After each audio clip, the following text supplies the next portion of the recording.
Well, Crocs fans, another very interesting night at the Swamp. Of course, Adelaide 36ers were back for a second go at trying to beat our boys at home at the Swamp, but things didn't really go to plan, did they? Well, the first half, they were looking pretty good there for the first half, but when we got into the second half, the Crocs really showed their form. End score at the end of the night was 89 to the Crocs, 71 to the 36ers, and all they could say was, well, we went flat in the third quarter. Have a listen to the coaches. Here's the wrap-up for our game at the Swamp, the Townsville News Online. You also impressed with how when Shenster was going off to have a blow or whatever, that how Ben Allen came in and he didn't get a lot of points, but he rebounded quite well and he didn't seem to lose a lot of momentum when he was forced onto it. That's Ben's best game since he's been a Croc, in my opinion. I was here last year and this year, and we didn't miss a beat. You know, he made a couple of real good plays that basketball people might not be aware of. We didn't score in one. We had a high-low. He flashed high, passed it to down to Jake, and he missed a little reverse. But great play by Ben. He rebounded well with 8.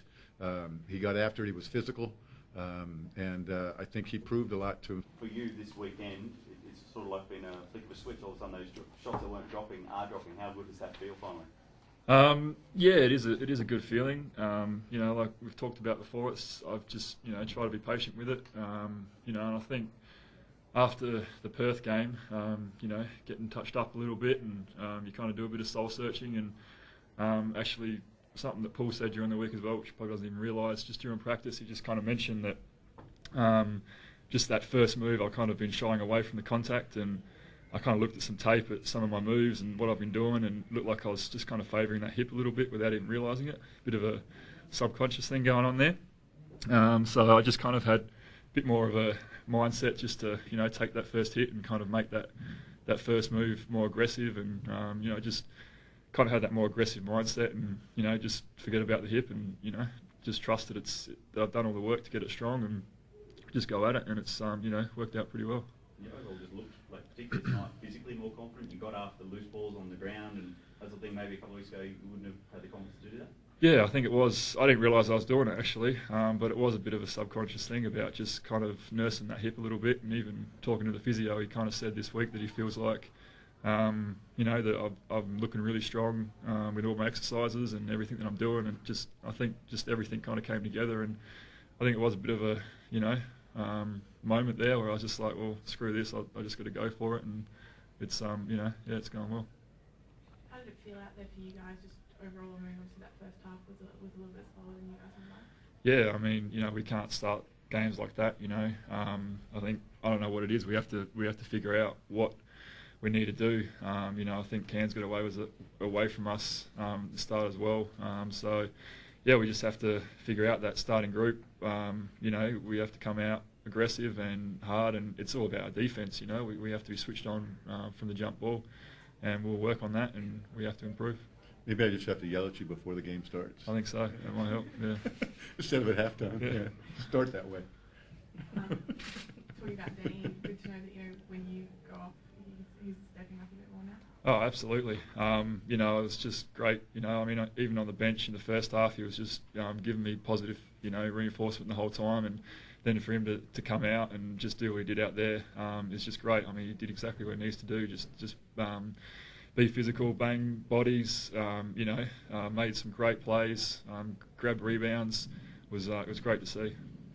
There's a moment there where you were sitting, it looked like you might have a bit of ice on your hand. Are you okay? No, I just got a little cut. One of the Adelaide guys must have had a bit long fingernails or something there, and just got me cut, so I was just putting pressure on it to stop the bleeding, so I wouldn't have to tape it up. How do you feel overall about the win? Similar question to the coach, but, just in terms of the way it happened. Yeah, I mean, it's kind of a bit of a sweet and sour thing. The start was not good.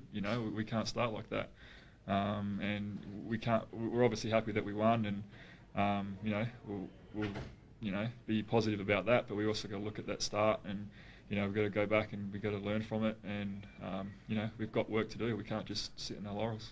Always a good game when Keating gets to take it. Absolutely, you kind of passed a few shots there he should have taken, but no, it's great to see him out there. He works so hard, and does so much for the club, and it's great to see him get out there and have a run. been pretty much said since day one this season that if the Crocodiles are going to be a legitimate contender, they need Luke Shencher to be at his best. Is it like a relief or a weight off your shoulders to go, it's clicking, it's working for me?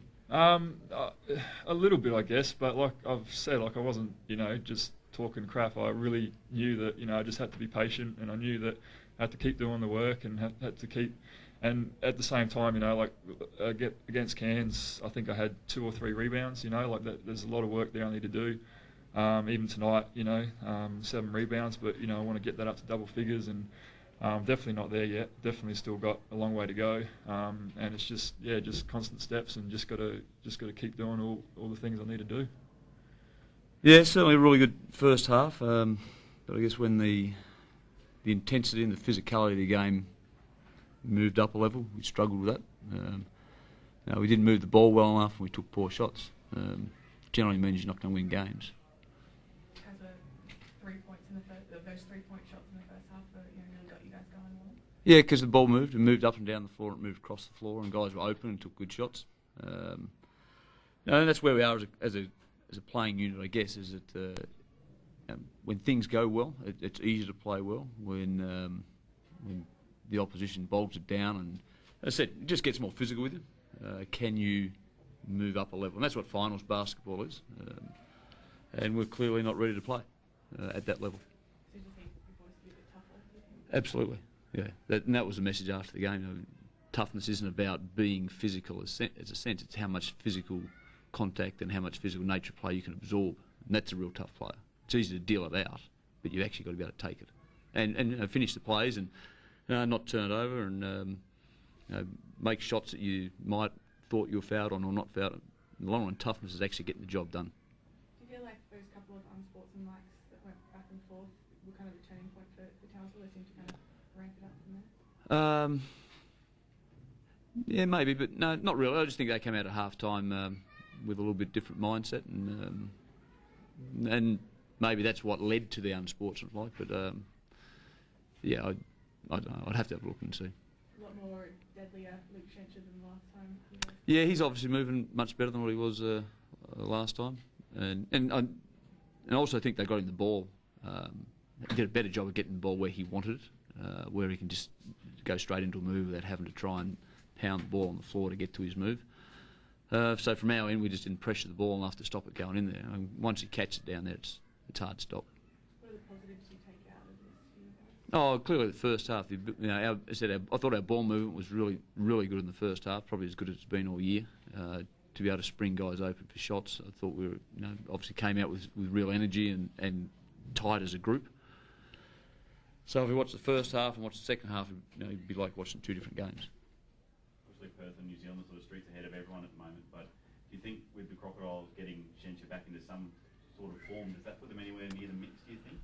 Oh yeah, look, with those 2 other clubs, you'll have to be able to get the ball down the floor to be able to get it to Luke, and that's where they cause so many teams so many problems, what they do in the back court to you. Big strong guards, guys that are willing to go and get up and trap and press and shoot gaps and get steals. And if you can handle that bit of it, then you can get it down and you get into offence and you might get some cheap baskets. I still think those 2 clubs are well ahead. I'd be very interested to see where the Gold Coast are at the moment. They've only had a 50 and a 49 thrown on them in the last 2 games, so clearly their D has gone up a whole new notch. And they're a very talented team. So pretty much, do you believe it's all the rest of the teams that are still in contention vying for that one last position, the 4th spot? Gold Coast still got to get there. But yeah, I think there's a 4th spot in the finals is still wide open, and there's plenty of clubs that as the season comes down to the end, they're going to it's going to come down to who's won which series. I reckon the win losses will be about the same, and if you've won your series head to head against teams, then it's a huge advantage. Obviously, you got Townsville on your turf again pretty soon. What's the thing you want to turn around the most? To turn around? Oh, well, obviously to deal with the physical play. And that's inside our own heads. It's not got anything to do with what they do or where they're at. Because we know we've played teams before and done well against it. Obviously, 2 wins in Perth prove that. We've played New Zealand close a couple of times, and really, it's going back and showing the first half and saying we just want more of this. Go and practice hard, and it's going to be next week, so there's not a lot of turnaround time. But in some ways, it's almost like playing a final series. You play 3 games in 10 days against the same team. Yeah, that's correct. You can put it down to X's and O's and things we didn't execute. But at the end of the day, it's a game of toughness. Despite what people may think, that's what it comes down to. And night and day between the first and second half for us. So it's just about building that consistency. Did you feel like it was potentially going to happen for you tonight, especially in that first quarter when you had those 3 threes back to back? Was it really flowing? I wasn't thinking that. No, I thought it was gonna. We're due for a breakout. We're due for a win. We're putting in all the work off the floor. The boys are doing all the right things, and it's just a shame that we come out in the second half and let ourselves down. How hard is it to just keep going, knowing that you guys are on the verge of it, as you say, but just aren't getting there yet? Yeah, it's difficult. I think at the end of the day, if you let wins and losses cloud your judgment, that's when it becomes difficult. The coaches do a great job at giving us a process. Day to day we come in and we know exactly what we have to do to get better. And that's our focus right now. We need to improve as individuals, and collectively we'll improve as a result. So yeah, we've just got to try and keep focused, stay close, and continue to just focus on the process. How much harder is Townsville to play with Luke on fire? Yeah, much tougher. Obviously, it gives them that inside presence, but I think one thing Luke's improved over the last year is probably his post-passing. And Townsville's renowned each year having great outside shooters. So when they're running up and down the floor, and Luke runs the floor very well for a 7-footer, and they've got that inside-outside presence, they're a tough team to match up against. On that half-time, obviously you guys were going well. Did you feel collective group like went a little bit flat at half-time, or you didn't sort of see what was going to happen? I thought we had a pretty good vibe coming out of half-time. Obviously, we played Melbourne less than 48 hours ago. Same thing happened, I guess. We came out in the third quarter, and I guess you wouldn't say we were flat. We just weren't ready for their pressure. And unfortunately, yeah, I guess there were glimpses of that tonight in the third quarter. We just didn't deal with their momentum runs the way that we wanted to. But yep, that's something we can turn around and look to improve on. Go into this next game with Townsville knowing it's only a few days away with a positive mental attitude, knowing you could probably go at them and keep at them and maybe get the win this time? Yeah, I think we have to. You look at the 2 games that we've played on their own turf. We've been in positions to win early on. It's just a matter of, I guess, keeping that consistency through the 4 quarters. So we're definitely going to take a very positive mindset. Well, Crocs fans, that's it for another week of action at the Swamp. Don't forget, coming up on the 17th is the next big game here in Townsville, where, of course, it's the Townsville Crocs versus the Cairns Taipans, the Reptile Rumble, right here at home in the Swamp. Don't forget to grab your tickets from the Townsville Entertainment and Convention Centre, and, of course, catch all the action after the game on 1HD. This is Craig McDonald, live at the Swamp for Townsville News Online.